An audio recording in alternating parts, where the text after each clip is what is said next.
think of no better calling than to protect those in need. I used to beg the Templars as our local chantry to teach me. At first, they merely humored me. I must have shown promise, or at least a willingness to learn.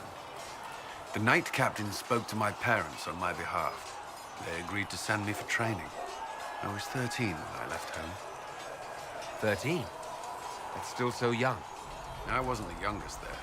Some children are promised to the Order at infancy. Still, I didn't take on full responsibilities until I was 18. The Order sees you trained and educated first.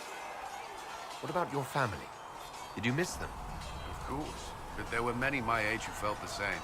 We learned to look out for one another.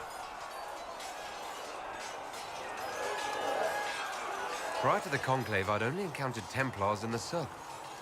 Do they do anything besides guard mages? Templars protect against the dangers of magic. Before the Order left the Chantry, that meant serving in a circle. They were also tasked with tracking apostates or fighting demons inevitably summoned by the weak or malicious. What do you think of mages? Are they all a threat? I've seen the suffering magic can inflict. I've treated mages with distrust because of it, at times without cause. That was unworthy of me. I will try not to do so here. Not that I want mages moving through our base completely unchecked.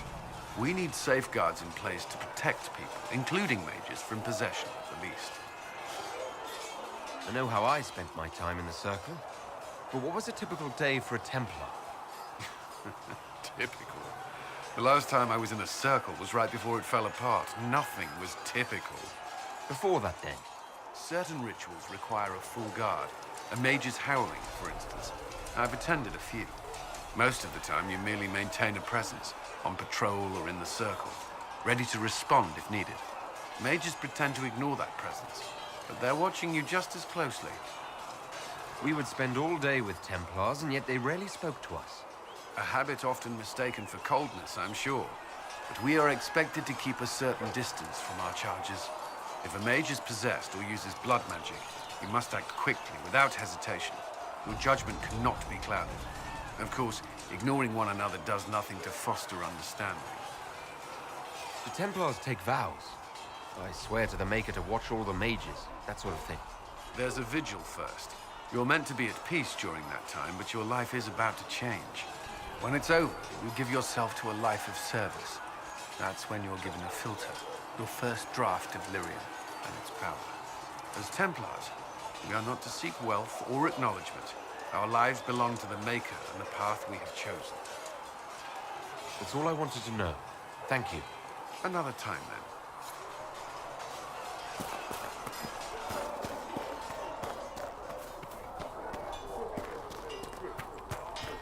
If the Inquisition wants to field a decent cavalry, it needs better horses. Expected you'd be by. I'm Harriet, and everyone knows who you are. How's the new gear fit? It doesn't really matter in the long run. Of course it does. World's gone mad. Stock armor and blades are good against bandits, but we're not fighting bandits. My gear will see you through demons, apostates, whatever this world throws at you. So, you need custom work, something special. You bring the materials to us, we'll make it happen. Can you help improve my arms and armor? Yes. You find a new piece, a pauldron or greaves, we'll take care of you. You can't just slap a new hilt on your sword in the field. Bring it here, we'll make sure it's done right and proper. If I want something, what can you make? Start simple. Something to keep you safe. Take a look at it on the table there and we can talk. You'll need materials. We should have what you want just outside. What can you and your team make here? Arms and armor. We work iron to blighted dragon bone if you've got it. Our designs are simple, but they get the job done. You want something fancy? Bring your own design. We'll see what we can do.